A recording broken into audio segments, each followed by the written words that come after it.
That I can speak to.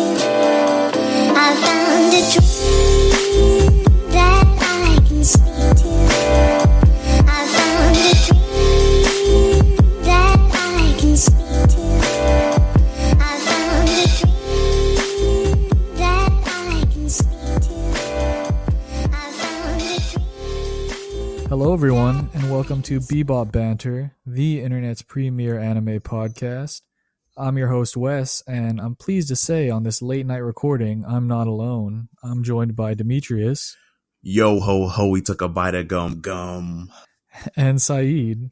It's time to dance. Ooh, with the change up there. Okay. Well, what could these intros mean? I guess we'll wait a little bit to find out. It might be tied a little in with our theme for today's podcast. But before that, we have some business to take care of. First piece of that is our Instagram. Right before recording this, we all checked the Instagram and we noticed that we're a nice little 8 followers away from the good old 100, the 100, which for some people might not be that huge of a deal, but for us, we've been doing it for less than a year. It's a huge passion project and started from the ground up with pretty much just word of mouth. And it feels great to see this community coming together. It feels great to just have all these anime fans kind of joining with us and taking this leap of fun and just a goal that we've wanted to do for a while. So thank you. Let your friends know we can get to 100. That would be spectacular. It would help swanky. us. Ooh, swanky. It would help us, maybe get some other things, some other balls rolling with some stuff. And nice little segue to, what else can get the ball rolling? Some Apple Podcast reviews. And again, a big shout out to the people that have been rating us on Apple Podcasts. Spotify doesn't let you rate that or anything, but hit us with a follow if you have that. As we've mentioned before, if you leave us a nice review, we'll read it over, feature it on the podcast, and you could leave a manga recommendation in there. We'll check that out too. So right now, I'm proud to say, even though it's just 2 reviews, we're sitting at that 5-star, boys. We're sitting at 5-star podcast. Yes. So yes. So I'm gonna be reading. It's 2 reviews. One of them left some kind words, so I'll be reading that. This review comes from friend of the show. He's been featured before on our Fansgiving event we did last November featuring anime collections. Brett Emmerich. And he says, the premier anime podcast. There's a reason these guys refer to themselves as the premier anime podcast. It's because it's true. Why, thank you. Wes, Saeed, and Demetrius are the 3 best people I could think of to run an anime podcast because of, get this, how knowledgeable they are. They cater information well to people who are just getting into anime or for those who are seasoned vets. Not to mention they sound like podcast veterans in how they deliver content. I'd recommend this podcast to anyone who's interested. Let me tell you. First of all, anime. thank you, Brett. But I don't know what podcast you're listening to. We're not knowledgeable at all. We don't do research. What? Hey, us? We don't know what that is. Dog, I don't know what that is. But again, these 5-star reviews, they really help us get noticed. They really help us get out there. And they'll help us get the ball rolling on some things. We've thrown a lot of ideas onto the little idea board that we have on our walls here. Lots of stuff gets left on the cutting room floor that maybe we can bring back. And one of those things is a giveaway. I know we've had some really good involvement with this giveaway. We had some great community feedback and a decent amount of entrances too for what is a kind of beginner Gundam model. So we will be announcing the winner on this podcast. We'll be announcing this at the end of the podcast. So everybody waiting for the drum roll, waiting for us to announce the winner, just sit back, get comfortable, and get ready for a action-packed, information-packed podcast on something that we all know, something that we've all been exposed to, but we might not have been aware. And you know what? Why don't we just jump right into that, Demetrius? Hit him with the knowledge of what we'll be talking about tonight. Oh, yes. So, ladies and gentlemen, today we are talking about 4Kids. That's right, 4Kids, the infamy of 4Kids. Ooh. Now, back in our heyday, Four Kids was actually a really good thing to see come up. Saturday mornings, one of those things you just wake up, wait for Yu-Gi-Oh to come on, see Yu-Gi-Oh cheat his way to the top, Mm-hmm. and believe in the heart of the cards. I'd actually have soccer games on Saturdays, and this is how far back this goes. I'd have my mom use a VHS to record the shows on 4Kids on Saturday mornings so that I could watch it with my friends when I came back from the soccer game. That's a VHS for you youngins out there. That takes me way back. 4Kids, like any company, like any production TV studio, started off much, much earlier than I even knew. I had to do a little digging, a little research. And I think these facts will actually surprise a lot of you. So I'll just jump right into it. So 4Kids actually started in the 1970s. Ooh. Whoa. Yeah, as Leisure Concepts Incorporated. Yo, that sounds like some dirty stuff. That sounds like some. It does, doesn't it? It Ooh. sounds a little like a little getaway or something. Yup. A little lewd for my taste. Ooh, Ooh. too lewd. So it began as Leisure Concepts Incorporated in 1970 by two notable people. We're looking at a Mike Gurmakian. I think that's how you pronounce it. Yo, that sounds like the name of a guy that would start a company that would later bring anime. Gurmakian. And Stan Wetson. Now, Mike Gurmakian, I hope I'm pronouncing this right. He is actually the later creator of Thundercats. Oh, ho! Oh, wow. Yeah, and Stan Wetson is the creator of G.I. Joe and Captain Action. Ooh, some real American heroes. Exactly. Thank you for your service to all the American heroes out there. I know you're listening. Yeah. But throughout the 1970s and the 1980s, they made some interesting company moves, even though they were small, starting up like any great company. Backlog Bebop, Bebop Banter. That was perfect because I actually did have to cough.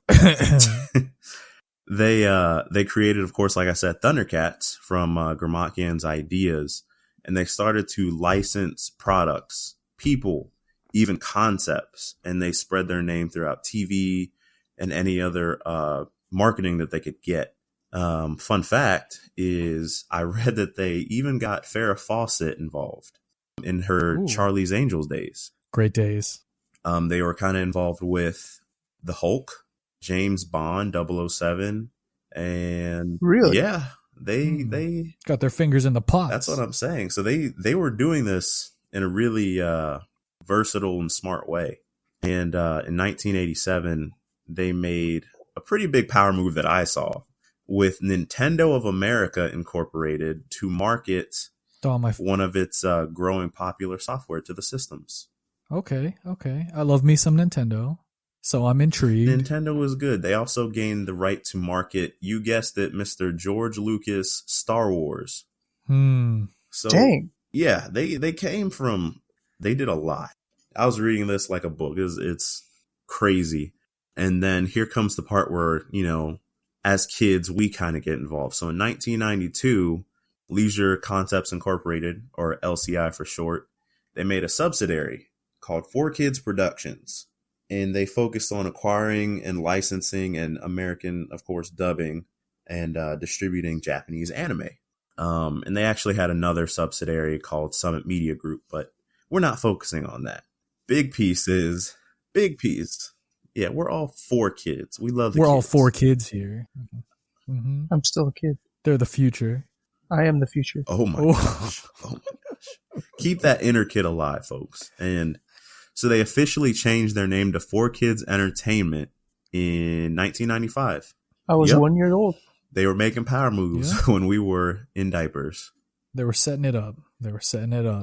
So this is the 2000s that we all like to remember. So they were airing Yu-Gi-Oh! Duel Monsters, in which they went through a different thing with Fox in order to set up the Saturday morning lineup. Yep. Classic days. Yeah. Yeah, there was a lot. I actually got a whole list right here of things that I remember and things that I don't remember as much. So, like you mentioned, Yu-Gi-Oh was a big one on 4Kids, and it still remains, even though it's not on 4Kids anymore, it still remains a huge franchise that they kind of helped springboard to the West.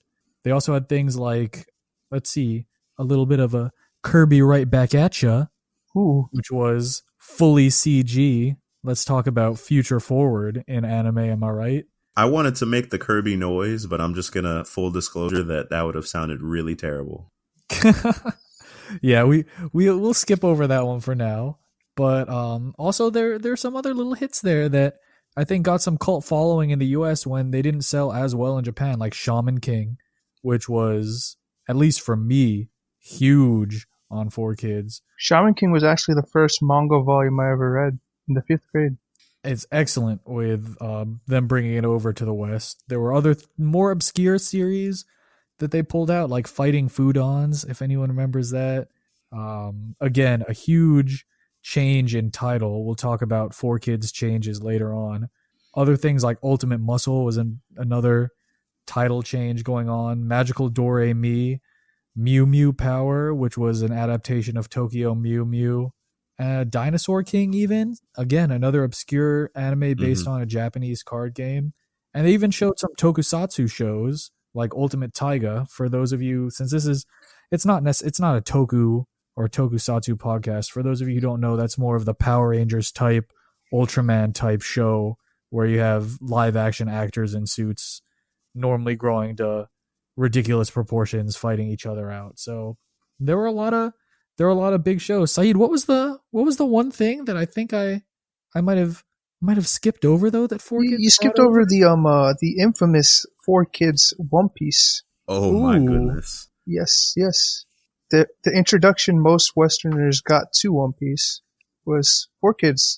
Why don't we start with that 4Kids One Piece dub? What are our thoughts? Saeed, the resident One Piece expert of our group.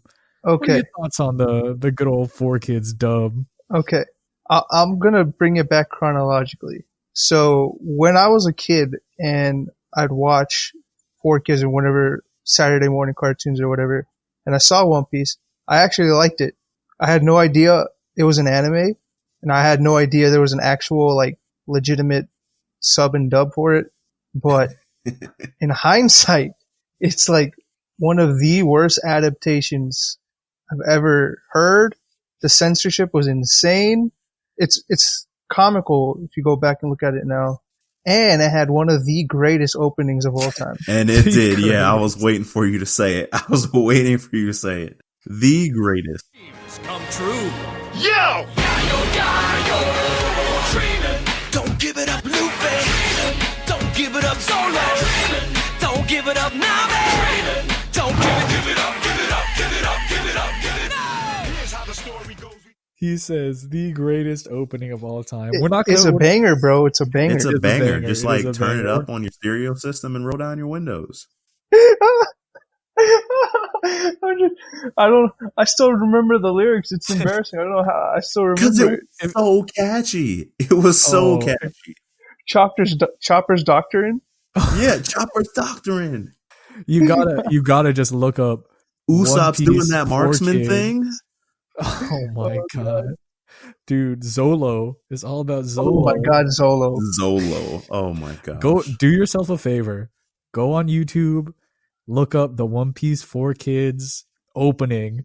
You don't have to watch the dub because, as Saeed said, it's trash. Hot garbage. Hot garbage. pretty bad. It's a prime example. Sanji himself. Oh my god. Are you telling me Sanji doesn't smoke cigarettes, but No, he has lollipops? he's a sucker for suckers. Yeah. He loves lollipops in the 4Kids dub. Just And he sounds. Hey, he you sounds guys like- want to fight? You got one. oh, That's sounds like a exactly how he Brooklyn- I don't sounds. even know what. oh man, skip the 4Kids One Piece anime because, as we'll talk about with later shows, they changed a lot in Quite a bit. censorship and just in some of the ways it was presented and some of the dialogue and in the voices. Storylines too. Yup. Yeah, Oh my god. storylines. But the opening, oh boy. Opening's probably the best thing that ever happened. Yu-Gi-Oh's opening too was like pretty Yeah, good. let's talk about Yu-Gi-Oh! Yeah, Yu-Gi-Oh in general. Because Yu-Gi-Oh was, I think, a successful 4Kids. Yeah.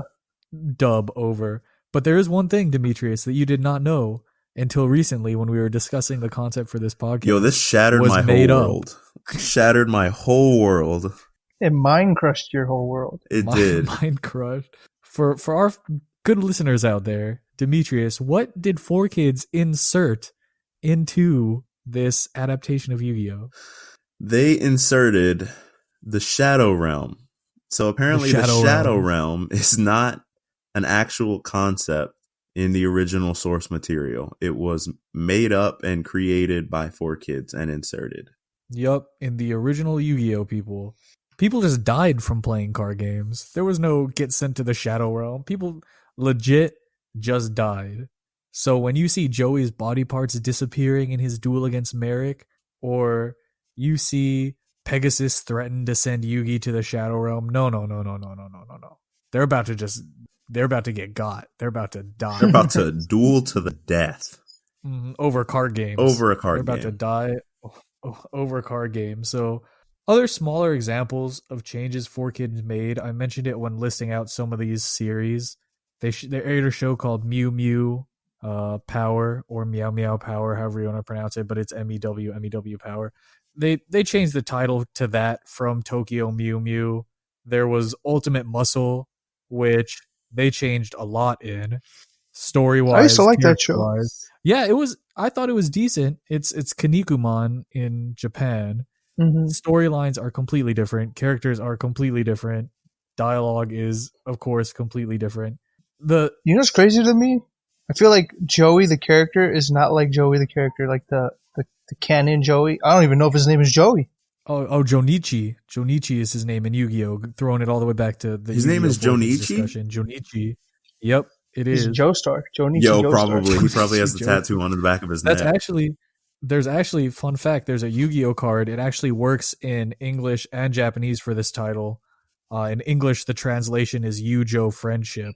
In Japanese, I think it might just be called Yujo, because that means friendship in Japanese, where it's Yugi and Joey kind of doing the bro grasp with their hands. Wow. If you think about it, Yu-Gi-Oh! Is just a game of stands.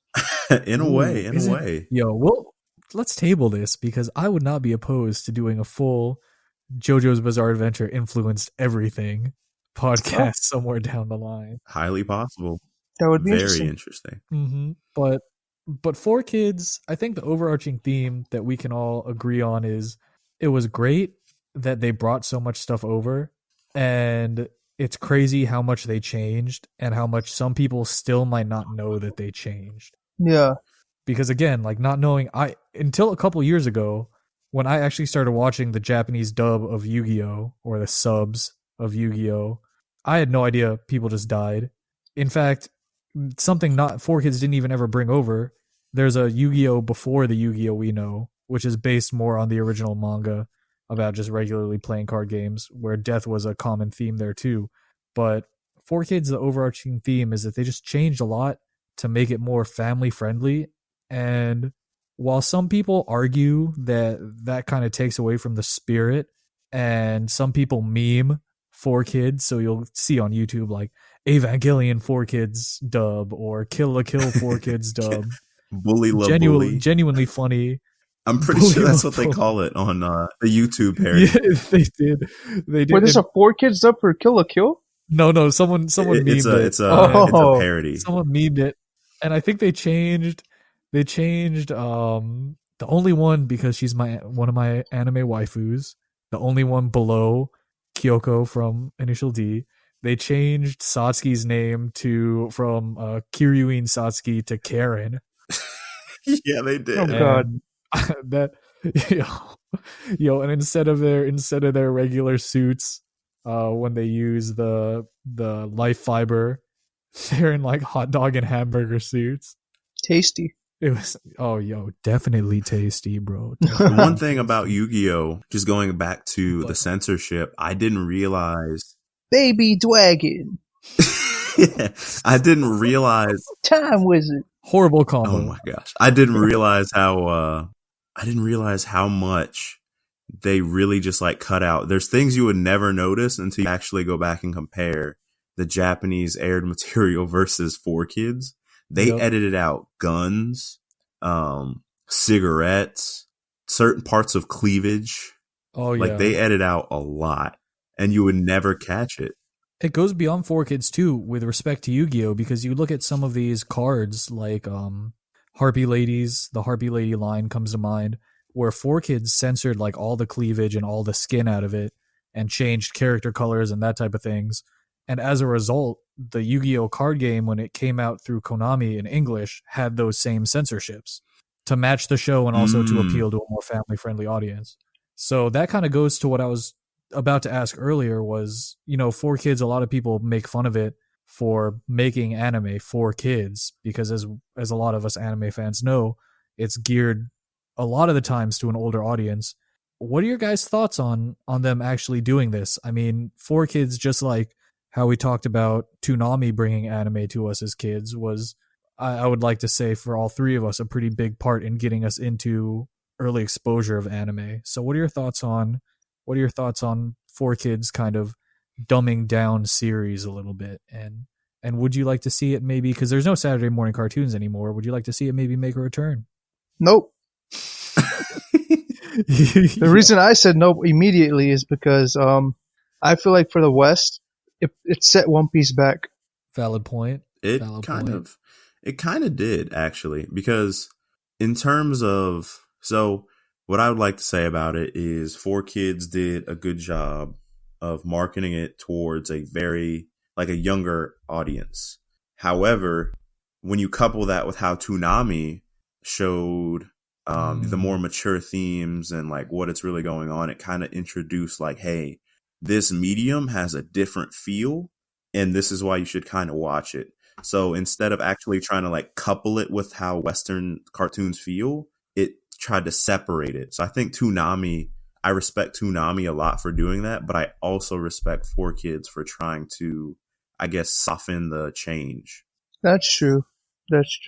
Yeah, because I remember waking up on Saturday mornings and there'd be like the Cartoon Network Saturday morning block or Kids WB that also tried to adapt anime series. I know they had the Mega Man Battle Network anime series as well that wasn't as heavily edited as 4Kids was. So 4Kids really wasn't, I didn't even think about it until you just brought it up, in a unique situation where it was really one of the only companies out there that was super going in and changing the subject matter of a series to try to cater to an audience that they were trying to grab. Mm-hmm.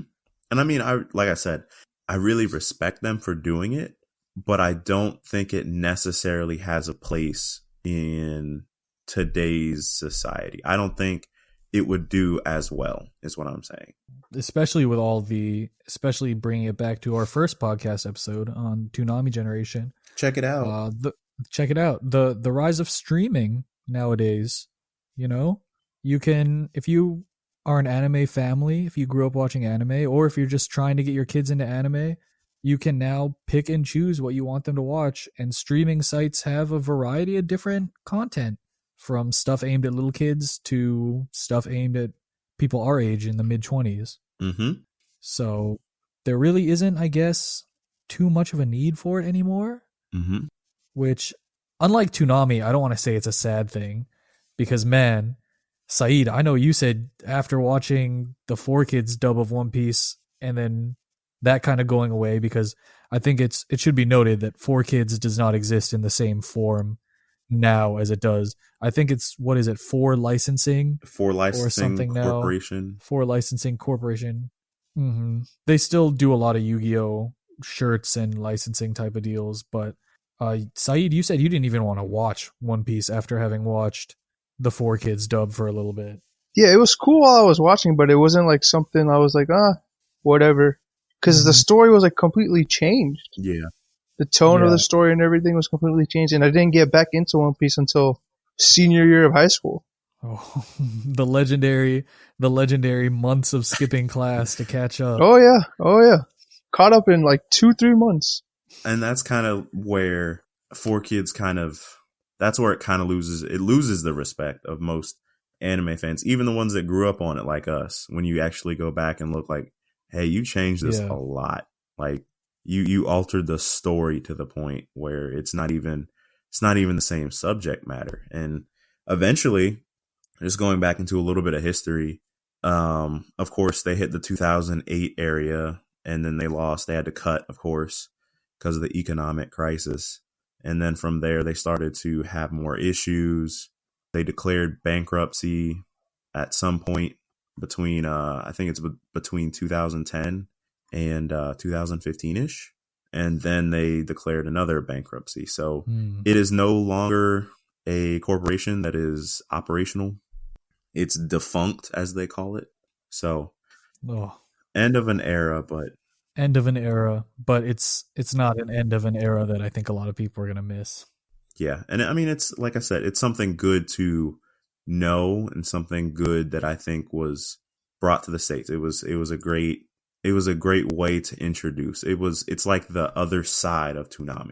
Yeah. Yeah. There's two sides to every coin, 2 coins to every side. Are there Saturday morning cartoons anymore? Nope. They got I rid don't of them. think so. I remember in undergraduate, I think it was when we were in undergrad, they made a big deal that Saturday morning cartoons were ending.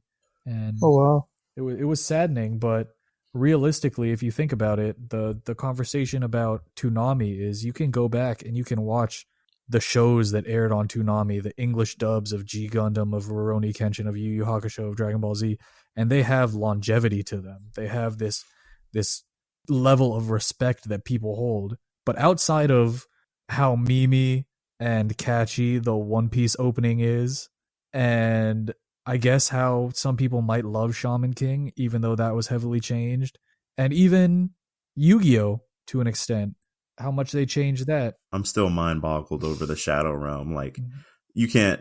I was in denial when I first heard it. I was like, no, there's a Shadow Realm. You're wrong. But outside of those, There's a Shadow Realm in my heart. Should I be concerned? there are Saeed? no weak cards in my grandfather's deck. Kaiba. Kaiba was a savage, by the way. There's so many memes right now of like Kaiba that pop up on my Twitter. It's so funny. Yo, if people going, before I say my major point here about 4Kids and we wrap up and go to announcing the winner, just go on YouTube. I'm sorry. Go on YouTube and look at some of these like Twitch watches Yu-Gi-Oh! Oh my god. Meme highlights of Kaiba. Such a savage. It's so Kaiba funny. is a super Oh, he savage. changes the rules and stuff mid-game. There's one clip that sticks in my mind where it's when Kaiba and Mokuba have to prove Mokuba. Yo, Mokuba wasn't Mokuba stupid? Like, Mokuba was pretty dumb, and Yo, Kaiba was it's- like, oh my gosh, Mokuba. Kaiba didn't care about Mokuba at all until the writers were like, we kind of have to make him care about him. But there's this one clip where it's a flashback where Kaiba and Mokuba have to prove to their adopted father Gozaburo that they deserve to be members of the Kaiba family, because Kaiba's first name is Seto. It's Seto Kaiba and Mokuba Kaiba. So they have to, like, he gives them just this small, like, $10 million loan or something. Just a small loan. And Kaiba and Mokuba are sitting there, and Kaiba starts like looking at Yu-Gi-Oh cards. He's like, this is all just a game. Just like a deck of Yu-Gi-Oh cards, as long as you have half more or like one more than your opponent, you can win. So he like buys out this small mom and pop company and goes to the dude in charge. And this is just peak 4Kids Yu-Gi-Oh writing. He goes up to the guy in charge, and the guy in charge is like, why would you do this? Kaiba's like, I need money. So unless you pay me 10 times the 10 million that I bought 51% of your company for, I'm going to fire all of your employees. And the dude is like, well, I guess I have no choice then. Here's your money. Oh, wow. And that's how Kaiba made all his money in the 4Kids dub. So just go watch some of these clips. I mean, if you want to torture yourself as a One Piece fan, go back and watch one of these 4Kids One Piece. Oh, it's funny. Episodes. I too. highly recommend it, actually. Oh, it's funny. It's a good laugh. Definitely funny. Seto Kaiba had some fresh clothes though. He was always He fresh. did. Oh, dude. The character designs in Yu-Gi-Oh! In general, I'm a big fan of. Character and card designs. Not afraid to say that I have a very expensive Blue Eyes White Dragon deck that I bust out on occasion to. But why is he stronger than Red Eyes Black Dragon? Yo, discussion for Make the whole room. See, if make you the watch, whole room quiet. No, check this out. check this out. If you watch the original Yu-Gi-Oh movie before the Yu-Gi-Oh we know, when there were really no rules and Yu-Gi-Oh was just duel monsters and it was one game in the Yu-Gi-Oh franchise, you would know that when Yugi duels Kaiba, he actually has a Red Eyes in his deck that this one little kid gives him, because the Blue Eyes is the strongest dragon, but the Red Eyes is the dragon with the most potential. And he fuses Red Eyes with Meteor Dragon to make Meteor Black Dragon, which then kills Blue Eyes, proving that potential is better than raw power. And a lesson has been taught to the child that thought he was not as good as Kaiba in Yu-Gi-Oh. So are we talking about Mokuba or? Ooh. No. It's some random kid. It's some random. But yeah, so that's for all intents and purposes, that is pretty much for kids. And it was like you said, like it is the end of an era, but it did its purpose. And I think I definitely applaud the company's journey, or how far it came. Yeah. Yeah. Yeah, they started off, I had no idea they were back in the 70s with Thundercats and George Lucas and all that. They started off small and they partnered with some huge people. They brought anime to an audience that maybe wouldn't have watched it in a form that anime fans nowadays definitely wouldn't watch. And while they don't have longevity that Toonami does, you gotta respect what they did. So with that, I think boys, was there a giveaway we did? Oh yeah, I think there was. Is it time to announce the winner of this giveaway? Yeah. So I'm going to be as transparent as possible with how we did this. See if they got a devil fruit. Ooh. So again, the way that you entered was by following us, following the Gundam Kitchen, and then commenting below with your favorite mech from anime. We also accepted droids in some cases, like androids and that type of thing, just to get some more variety in answers. And if you tagged a friend, you got double entries. So in my hand right here's the paper. In my hand I have a list of every person that entered, and each person that entered and followed all the requirements. It's 12:40 in the morning, and this is take 5 of us recording this podcast. Yo, no. We have take 1. All right, everything we do is take 1. Don't listen. Don't listen to what Wes said. We're live every time. Don't listen to what Wes said. This is take every 1. time. In all reality, we didn't get past maybe a minute in every other recording Tears. because of this. But this is some fourth wall breaking. This is us being real with you. But in my hand, I hold a list of all of the people that entered, and each person was assigned a range of numbers based off of how many entries they got, with their entries being a combination of our first post and our second post that we did. And entries closed off on Thursday. It was a week-long entry. We got about 30 entries, which for a first giveaway, for a starter Gunpla, a little Haro basic green, that was pretty good. So shout out to, again, the Gundam Kitchen for helping us get hooked up with some great deals. If you're in the Jersey area, check them out. Thank you, everybody, for entering. Definitely thank you. Definitely. Thank you for entering. Thank you for the follows. Throwing it way back to the beginning of this podcast, we could do more of this. Leave some great reviews. Follow us. Show us that you're interested. And, it was a starter Gunpla kit now, but with convention season coming up and more stuff available for purchase, who knows what we could be getting going on, especially as our first year anniversary comes up.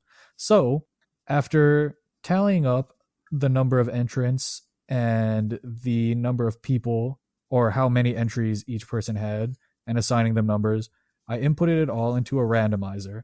And in my hand, I can't shake it around because it's my phone, I hold a random number generator, 1 through 28, because that's how many 28 is the number of entries we got.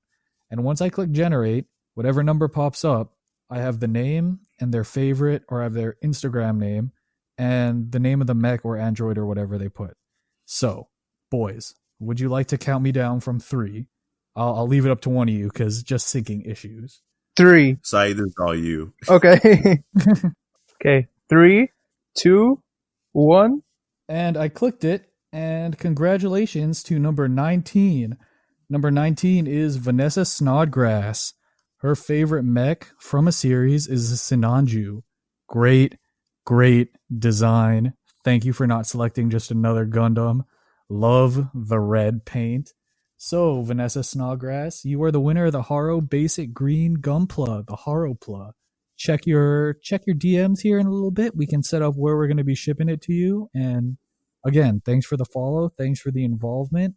I know just because we keep an eye on our Instagram and all social media as much as possible. You're a relatively new follower, so stick around for a while. Let's get more of these going. Tell your friends, huh? And maybe tag us in the post once you get it in the mail and once you finish building it. But again, congratulations to Vanessa Snodgrass. Congratulations, Vanessa. Congratulations. Who would have thought? Congrats. That's all you had to do was follow and comment, and that's a free Gunpla right there. Can't wait to see what you do with it. And you're going to get to see all the stuff that we're going to produce in the future. Yup. It's a win-win for everyone. So thanks everyone for entering. Thanks everyone for the interaction. Look forward to, again, as we get more reviews, we get more followers, and we approach our 1-year anniversary and convention season. Look forward to hopefully more things like this to come. Thanks for listening to us just ramble on about our fond memories of 4Kids and different series and different moments. I think this was a really fun podcast for us to do, especially contrasted to our first episode about Toonami. And with that, I think Saeed, you know what you got to say to him? I think so. To be continued. Ooh, peace. Ooh, thank you. Peace.